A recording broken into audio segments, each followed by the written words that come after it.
कानपुर के बिल्हौर इलाके में मोमोज की दुकान पर खड़ी लड़की से छेड़खानी का मामला।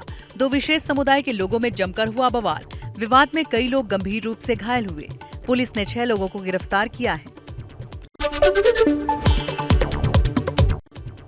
दिल्ली के जाफराबाद इलाके में सामूहिक आत्महत्या की दिल दहला देने वाली खबर सामने आई है। आर्थिक तंगी की वजह से व्यापारी ने पत्नी और अपनी 2 बच्चियों को गोली मारी, फिर खुद को भी गोली मार ली। पुलिस को एक वीडियो भी मिला है जिसमें व्यापारी आत्महत्या का जिक्र कर रहा है। पश्चिम बंगाल की एक लोक गायिका के साथ कथित तौर पर कोलकाता रेलवे स्टेशन के पास दुष्कर्म की घटना। सोशल मीडिया पर खबर फैलने के बाद पुलिस ने दर्ज किया केस। पैसों के लेन देन से भी जुड़ा है मामला। पुलिस कर रही है घटना की जांच। बिहार के दरभंगा में पुलिस इंस्पेक्टर का क्रूर चेहरा सामने आया। बेटी के पसंद के लड़के से शादी करने पर मां ने किया समर्थन, तो इंस्पेक्टर ने अपनी ही पत्नी का हाथ तोड़ दिया। बच्चे और पत्नी डर के साए में जी रहे हैं। बिहार के समस्तीपुर में दामाद ने सास की गोली मारकर हत्या की। पत्नी के साथ मारपीट करने की वजह से दोनों का अलगाव हो गया था। इसी से गुस्साए दामाद ने अपने ससुराल वालों पर गोली चला दी। मध्य प्रदेश के सागर में गल्ला मंडी के पास कमर्शियल भवन की ढलाई के दौरान बिल्डिंग गिरी। काम कर रहे 30 मजदूरों में 3 लोग मकान के नीचे दब गए। हादसे में एक मजदूर की मौत। अवैध निर्माण के एंगल से पुलिस कर रही है मामले की जांच। महाराष्ट्र, गुजरात, कर्नाटक और मध्य प्रदेश में बाढ़ से बिगड़े हालात। 4 राज्यों में अब तक 280 से ज्यादा लोगों की मौत।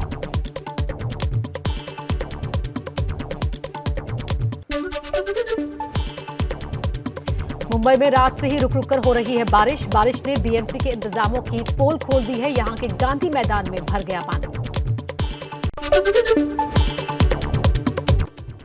बीती रात मुंबई के दक्षिणी इलाके में हुई तेज बारिश।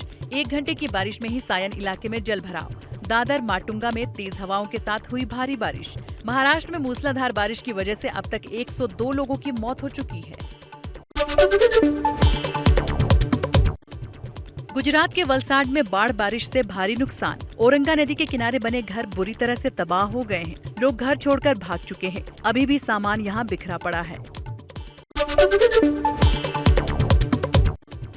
मध्य प्रदेश के हरदा में नर्मदा किनारे बसे गांव में अलर्ट जारी। गांव में मुनादी कर दी जा रही चेतावनी। तवा डैम के गेट खुलने पर नदी का जलस्तर 1.5 से 2 मीटर तक बढ़ सकता है। नदी में मछली पकड़ने नहाने के लिए मना किया गया है। मध्य प्रदेश के सीहोर में हादसा। बाइक सवार पुल पार करते समय तेज बहाव में बह गया। युवक का अब तक पता नहीं चला है। मध्य प्रदेश के विदिशा में 1 घंटे की बारिश ने खोली प्रशासन की पोल। केंद्रीय विद्यालय के परिसर में भरा पानी। छात्रों को हुई आने जाने में परेशानी। मध्य प्रदेश के छिंदवाड़ा में खामी हीरा इलाके में पुल पार करते समय पानी के बहाव में फंसा युवक। करीब 2 घंटे तक पिलर के सहारे खड़ा रहा। ग्रामीणों ने रस्सी के सहारे रेस्क्यू कर बचाई युवक की जान। छत्तीसगढ़ तेलंगाना सीमा पर बाढ़ ने मचाई तबाही। बाढ़ के पानी में डूबा सीआरपीएफ का मुख्यालय। 221वीं बटालियन के हेडक्वार्टर में पानी घुसा। उफनते नाले की तरह नजर आ रहा है सीआरपीएफ का मुख्यालय। कर्नाटक के कलबुर्गी में भारी बारिश और बाढ़ किसानों के लिए बनी मुसीबत। खेतों में घुसने लगा बाढ़ का पानी। फसल हो रही है चौपट। कर्नाटक के हुबली में हुई झमाझम बारिश। लोगों ने यहां राहत की सांस ली। तेलंगाना में बारिश थमने के बाद बाढ़ का पानी घटने से लोगों ने ली राहत की सांस, लेकिन बारिश की बर्बादी से उबरने में लगेगा लंबा वक्त। शहर में तमाम दुकानें पूरी तरह से तबाह हो चुकी हैं। आंध्र प्रदेश के सीएम वाईएस जगनमोहन रेड्डी कोनसीमा का हवाई सर्वेक्षण किया। उन्होंने बाढ़ के हालात की समीक्षा की। सीएम ने सभी को अगले 12 घंटे तक हाई अलर्ट पर रहने को कहा। आंध्र प्रदेश के चित्तूर में बाढ़ प्रभावित इलाकों में राहत और बचाव में जुटी एनडीआरएफ की टीम। पूरे देश में इन दिनों एनडीआरएफ की 176 टीमें तैनात। आंध्र के अलावा तेलंगाना, गुजरात और महाराष्ट्र में भी राहत के काम में जुटा एनडीआरएफ। आंध्र प्रदेश में बरसात से बाढ़ के हालात। एलुरु में जलभराव से कई इलाकों संपर्क टूटा। बाढ़ में फंसे लोगों को बचाने के लिए वायुसेना भी चला रही है रेस्क्यू ऑपरेशन। लोगों तक खाने पीने का सामान भी पहुंचाया जा रहा है।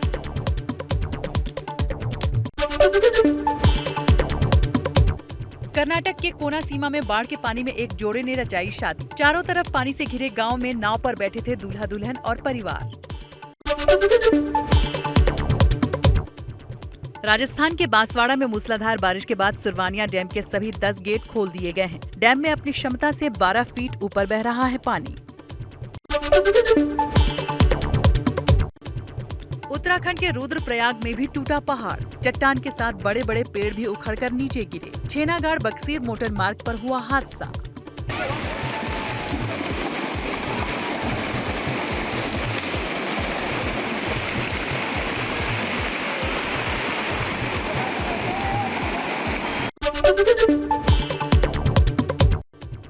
उत्तराखंड के धारचूला में कैलाश मानसरोवर जाने वाले बूंदी छनगन मार्ग पर पहाड़ से गिरे बड़े बड़े पत्थर। रास्ता हुआ बंद। कैलाश यात्रा कर लौट रहे 25 यात्रियों का एक समूह रास्ते में फंसा। धारचूला से चीन बॉर्डर तक जाने वाला ये एकमात्र सड़क रास्ता है जिसका इस्तेमाल सेना और स्थानीय लोग करते हैं।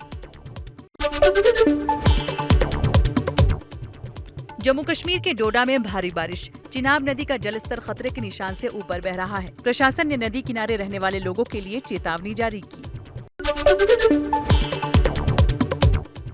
हिमाचल के कुल्लू में पहाड़ से पत्थर गिरने पर हादसा। एक शख्स की मौत, वहीं 3 लोग घायल हुए। श्रीखंड महादेव यात्रा को भारी बारिश के कारण रोका गया। यूपी के मिर्जापुर में कोल्हुआ गांव में आकाशीय बिजली गिरने से हादसा। 3 लोगों की मौत जबकि 3 लोग घायल हुए हैं। जिस वक्त हादसा हुआ सभी खेत में काम कर रहे थे। उमस और गर्मी से परेशान दिल्ली वासियों को बारिश का इंतजार। मौसम विभाग के मुताबिक आज अधिकतम तापमान 37 डिग्री सेल्सियस और न्यूनतम तापमान 28 डिग्री सेल्सियस रह सकता है। हरिद्वार में चल रही कांवड़ यात्रा पर आतंकी खतरा। खुफिया एजेंसियों से मिली रिपोर्ट के बाद केंद्र ने कांवड़ यात्रा को लेकर सुरक्षा के कड़े इंतजाम के निर्देश दिए। आतंकी खतरे को देखते हुए यूपी, हरियाणा, राजस्थान, दिल्ली समेत दूसरे राज्यों में सुरक्षा बढ़ाने के निर्देश। पटना में पुलिस ने एक और आरोपी मरगूफ अहमद दानिश को गिरफ्तार किया। गजवा-ए-हिंद नाम की संस्था से जुड़ा है शख्स। पाकिस्तान के लोगों से लगातार संपर्क में था। कट्टर इस्लामिक संगठन पीएफआई के नापाक प्लान का दस्तावेज सामने आया। जयपुर में छपवाए गए इस प्लान में लिखा था कि 2047 तक भारत को मुस्लिम राष्ट्र बनाना है। इससे पहले बिहार में साजिश रचने के आरोप में पुलिस ने पीएफआई से जुड़े 2 संदिग्ध आतंकियों को गिरफ्तार किया है। फुलवारी शरीफ मामले में कुल जो 26 एफआईआर दर्ज हुए हैं, इनमें से ज्यादातर पीएफआई एसडीपीआई से जुड़े लोग हैं, जबकि कुछ लोग ऐसे हैं जो बिजनेसमैन और कॉलेज के स्टाफ हैं। पहचान छुपाकर देश विरोधी मुहिम में लगे हुए थे। गौहर चिश्ती को भड़काऊ नारे लगाने के आरोप में 22 जुलाई तक रिमांड पर भेजा गया। अजमेर पुलिस करेगी गौहर से कड़ी पूछताछ। आरोपी से उदयपुर लिंक के साथ ही रुपए के ट्रांजैक्शन और हैदराबाद जाने को लेकर होगी पूछताछ। उदयपुर हत्याकांड के बाद नया खुलासा। सबसे पहले 10 जून को राजस्थान के ब्यावर में लगे थे विवादित नारे। नूपुर की गिरफ्तारी को लेकर निकाली गई रैली में लगे थे नारे। वीडियो वायरल होने के बाद जांच में जुटी पुलिस। 5-6 लोग जो इनके लीडर्स थे, उनको हमने 108 सीआरपीसी के खिलाफ उनके खिलाफ कार्रवाई की गई। प्रधानमंत्री मोदी आज बुंदेलखंड एक्सप्रेसवे का उद्घाटन करेंगे। जालौन में होगा कार्यक्रम। 296 किलोमीटर लंबा ये एक्सप्रेसवे समय से पहले तय बजट से कम में बना है। इस एक्सप्रेसवे से यूपी के 7 जिलों को फायदा पहुंचेगा। एबीपी न्यूज ने 6 तारीख को बुंदेलखंड एक्सप्रेसवे की पड़ताल कर इसके बनने से होने वाले फायदे की भी जानकारी ली थी और इसकी गुणवत्ता मापकर समझा कि ये एक्सप्रेसवे कितना खास है। बीजेपी पार्लियामेंट्री बोर्ड की आज शाम मीटिंग होगी। उपराष्ट्रपति के नाम पर लग सकती है मुहर। पीएम मोदी भी इस बैठक में शामिल हो सकते हैं। उपराष्ट्रपति चुनाव के लिए नामांकन की आखिरी तारीख 19 जुलाई है। 6 अगस्त को उपराष्ट्रपति चुनाव होने हैं। राष्ट्रपति चुनाव को लेकर आज आम आदमी पार्टी की बैठक होगी। राष्ट्रपति उम्मीदवारों में किसका समर्थन करेंगे, इस पर विचार किया जाएगा। राष्ट्रपति रामनाथ कोविंद आज सभी राज्यपाल और उपराज्यपाल को देंगे फेयरवेल रात्रि भोज। राष्ट्रपति भवन में शाम 7 बजे होगा रात्रि भोज। राष्ट्रपति रामनाथ कोविंद का कार्यकाल 24 जुलाई को खत्म हो रहा है। 18 जुलाई से शुरू हो रहे मॉनसून सत्र में मोदी सरकार 24 नए बिल पेश करेगी। सहकारिता क्षेत्र में सुधार और डिजिटल मीडिया से जुड़े बिल भी शामिल होंगे। संसद परिसर में धरने पर लगी रोक के मामले में कांग्रेस नेता जयराम रमेश के ट्वीट पर घमासान। ट्वीट पर मोदी सरकार पर हमला। लोकसभा स्पीकर ने दी नसीहत, कहा बिना तथ्यों के आरोप न लगाएं। पालघर जिले में शिवसेना को बड़ा झटका। शिवसेना के सांसद, विधायक और जिलाध्यक्ष मुख्यमंत्री एकनाथ शिंदे समूह में शामिल हुए। सीएम के साथ बैठक में पालघर के कई नेता शामिल हुए थे। महाराष्ट्र कैबिनेट की बैठक में आज औरंगाबाद और उस्मानाबाद का नाम बदलने पर दोबारा फैसला लिया जाएगा। सीएम शिंदे ने उद्धव के फैसले पर रोक लगा दी थी। महाराष्ट्र के सीएम एकनाथ शिंदे का बुलेट ट्रेन को green signal. Fast track mode में होगा प्रोजेक्ट पर काम। शिंदे ने अधिकारियों को बुलेट ट्रेन के लिए सभी इजाजत दे दी है। इससे पहले 2.5 सालों से महाविकास आघाड़ी की सरकार बुलेट ट्रेन का विरोध कर रही थी।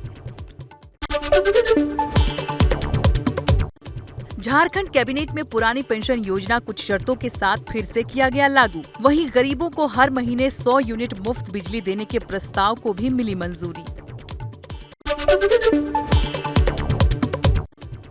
पाकिस्तानी पत्रकार नुसरत मिर्जा को लेकर पूर्व उपराष्ट्रपति हामिद अंसारी अपने बयान पर कायम। फिर से बयान जारी कर कहा, नुसरत को नहीं जानता। बीजेपी ने फोटो जारी कर कहा, कांग्रेस के तार पाकिस्तान से जुड़े हैं। पाकिस्तानी पत्रकार नुसरत मिर्जा ने कहा, मेरा किसी भारतीय नेता से रिश्ता नहीं। मैं पत्रकार हूं, ISI का एजेंट नहीं। मैं भारत में पैदा हुआ हूं। श्री कृष्ण जन्मभूमि और शाही ईदगाह मस्जिद विवाद पर आज फिर से मथुरा कोर्ट में होगी सुनवाई। आज वादी मनीष यादव की याचिका पर सुनवाई होगी। मनीष यादव ने अपने आप को श्री कृष्ण का वंशज बताते हुए मथुरा कोर्ट में याचिका दाखिल की है। बिहार के हाजीपुर में फूड पॉइजनिंग से 150 लोगों की तबीयत खराब। 80 लोगों की हालत गंभीर। घर से लेकर अस्पताल तक लोगों का इलाज जारी। मरीजों के परिजनों का दावा, गुरु पूर्णिमा में कथा का प्रसाद खाने के बाद ही तबीयत बिगड़ी। यूपी के प्रतापगढ़ में चाउमीन खाने से लगभग 70 लोग फूड पॉइजनिंग के शिकार। 1 दर्जन बच्चों को अस्पताल में भर्ती कराया गया। उसी मेले के दौरान चाउमीन खाने से बीमार पड़े थे बच्चे। चाउमीन दुकानदार को पुलिस ने हिरासत में लिया। फ्री बूस्टर डोज के पहले दिन करीब 13,30,000 लोगों को लगा बूस्टर डोज। सरकार ने 18 से 59 साल के लोगों के लिए 75 दिनों तक बूस्टर डोज फ्री कर दिया है। हिमाचल प्रदेश में फिर बढ़ रहे हैं कोरोना के मामले। 42 से बढ़कर 2000 के पार पहुंचा आंकड़ा। पिछले 24 घंटे में 438 मरीज आए सामने, 2 लोगों की मौत।